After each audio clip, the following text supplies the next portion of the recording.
En manchette aujourd'hui, collision mortelle sur la route 117 à Val-d'Or et l'identité du premier bébé de l'année dans la région dévoilée. Le TVA Midi commence maintenant.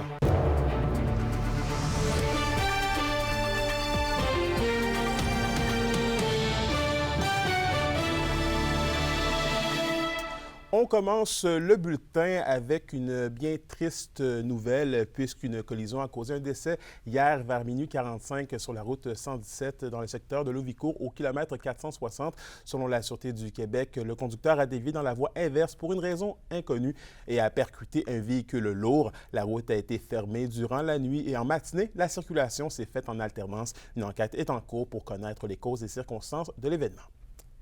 Et maintenant, je vous propose un événement qui vous donnera certainement le sourire puisque le 6 de l'Abitibi-Témiscamingue a annoncé sur les réseaux sociaux que le premier bébé de l'année dans la région est né à l'hôpital de Rouyn-Noranda. La famille du poupon a préféré ne pas divulguer d'informations quant à son identité. Et pour ce qui est du deuxième bébé, eh bien, ce dernier est originaire de Sainte-Terre. Il s'agit de Jackson Daigneault qui apparaît justement à l'écran. C'est l'enfant de Jenny Lee Tremblay et de Samuel Daigneault. Le garçon est né à l'hôpital Lamosse le 2 janvier dernier à 1h09 du matin.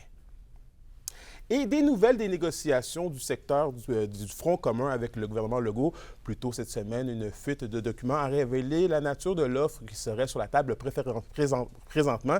Et Alexandre, la proposition d'entente de principe de la semaine dernière est actuellement débattue à Québec. Oui, visiblement, là, la nouvelle année amène un vent de fraîcheur dans les négociations entre le Front commun et le gouvernement. Ce qu'on sait là, pour l'instant de l'offre qui est sur la table en ce moment, c'est une hausse de 17,4 % sur 5 ans pour le Front commun.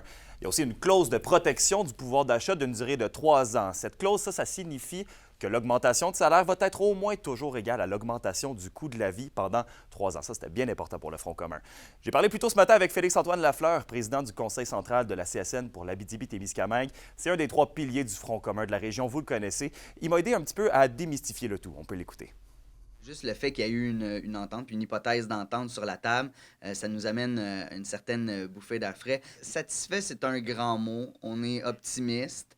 Il faut comprendre que du point de vue, là, quand on regarde les différents calculs, on est quand même parti d'une offre gouvernementale à 9 % puis on est rendu à près de 18 donc on a fait pratiquement doubler l'offre gouvernementale, ce qui est pas rien. Mais c'est aux membres à en juger, à savoir si est-ce que c'est satisfaisant, parce que ce sont eux qui étaient dans la rue là, dans les 11 derniers jours, durant les journées de grève, durant les 11 journées de grève. Donc, c'est vraiment à eux qui revient le devoir puis le mérite d'apprécier le niveau de cette entente-là.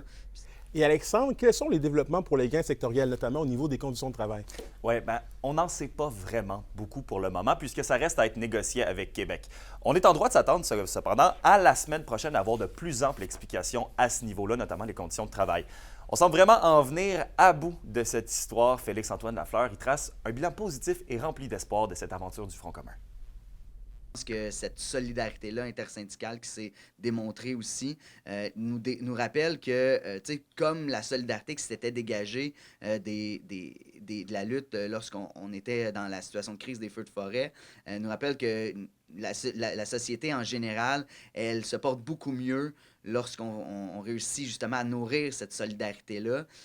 Puis nos membres, ils l'incarnent au quotidien, cette solidarité-là, cette solidarité qui tient les réseaux ensemble, mais qui aussi, dans les instances syndicales, réussissent à amener les choses plus loin.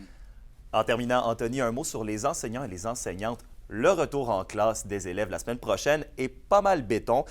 Mais encore une fois, le spectre d'une grève générale illimitée n'est pas encore totalement écarté, selon ce que me disait Félix-Antoine Lafleur.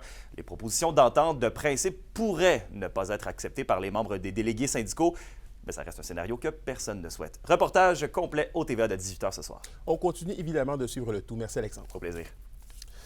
Et après les banques alimentaires hier, notre collègue Yoann Carrière poursuit le bilan du temps des fêtes. C'est maintenant au tour des restaurants et hôtels de la région. Et Yoann, il y a des restaurateurs qui ont été bien occupés, oui, dans les dernières semaines.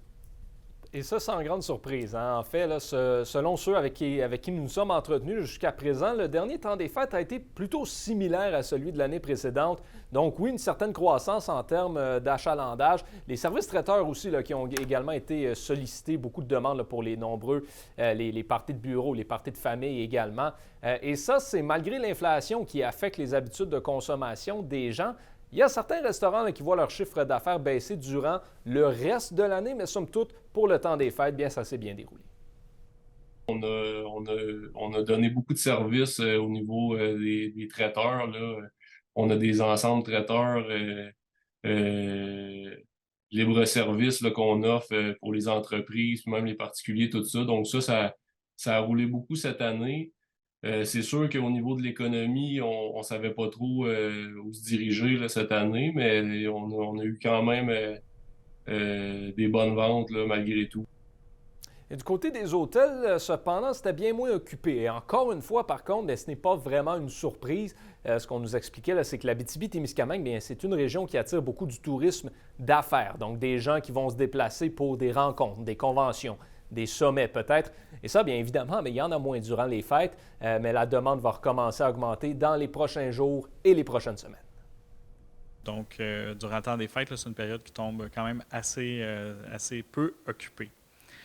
Mais on n'a pas vu de changement majeur comparativement à l'année passée. Là. C'est vraiment une période tranquille, puis on y est habitué. Je dirais qu'on ne voit pas d'impact sur la demande qui est causée par l'inflation. L'économie est très forte, les gens ont à venir en Abitibi, viennent encore. Donc, en tout cas, pour ce qui est de Val-d'Or, là, nous, on n'a pas vu d'impact.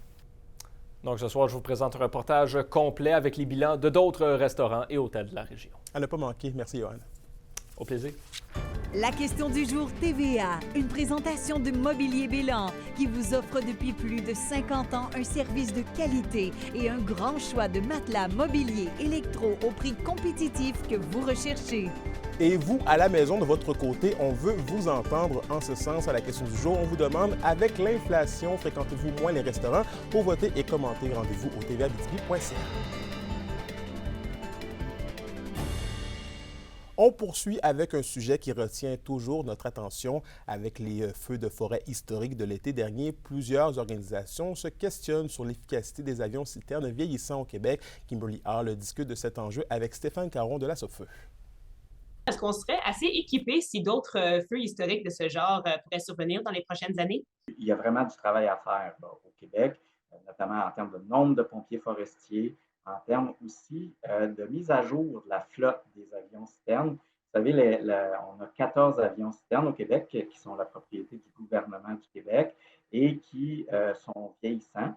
Il y a déjà une partie de la flotte là, pour laquelle la solution elle est sur la table et en cours de réalisation.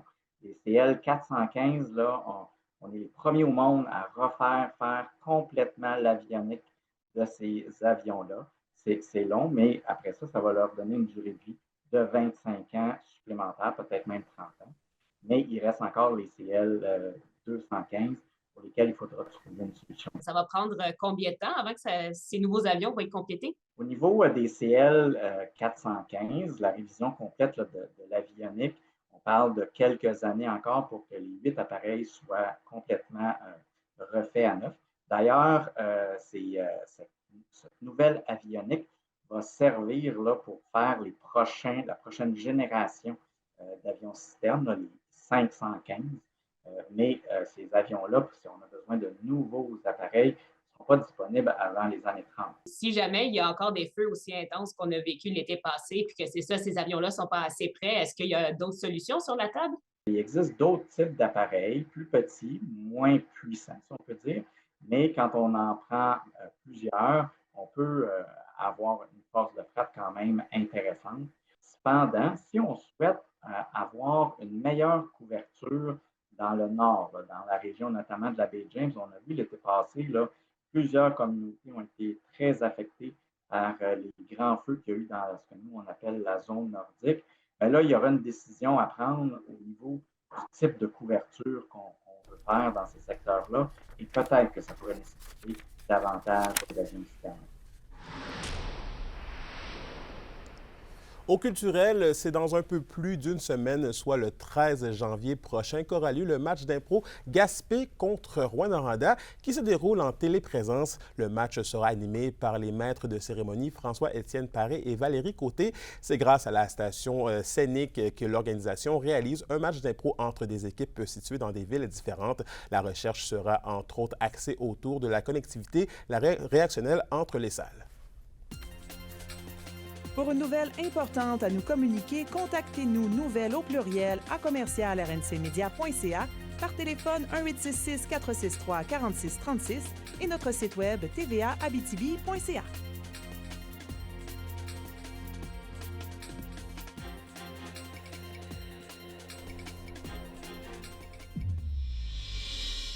Et au sport, les Foreurs étaient en visite à Boisbriand hier soir pour affronter l'Armada au Centre d'excellence Sport Rousseau.